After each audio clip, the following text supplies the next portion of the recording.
काहे गोरी आओ तो रे अरे बुरमारी ये सब गाड़ी कहाँ से सीखले पड़ी रे का हुलो बतलाओ ना ए पदनो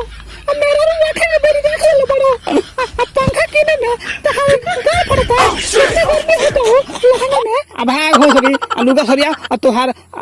जोगाड़ लोगता नीचे तो कछिया पहने के नामे ना लेबे लोग आओ तो जाता छितार के बोझ के लड़ी देखी देखा कोई रे का करी गर्मी लागी तो छितार के बोलता कि पदनो के दूर में बैठो बनी का हम अपन अपन आंख बंद क के जासलू आउसलू ते माने अपन सामान ना तोबे अपन आंख बंद क के जासो हो तो सामानों में गर्मी लागत रे पूरा गर्मी से अभी बोलते बड़ो ठीक बा ए माई चलो घरवा में लहंगा में तारा पूरा लगवा दे मो जगह बेना लियाओ लिया के तो हो को तो बेना लिया का होगी ए धादा अपन जंगल बा सब नहीं करे अनुज के मुछ बना लो मानम तारा माई के गान काटो नु चलू रोंडो हमरा का मौका समझ ले बड़ू तो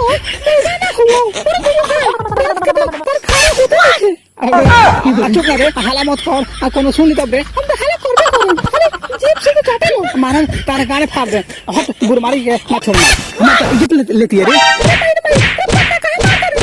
मौका समझ ले बाडू हमरा के हाला नहीं हो तो हाला करबू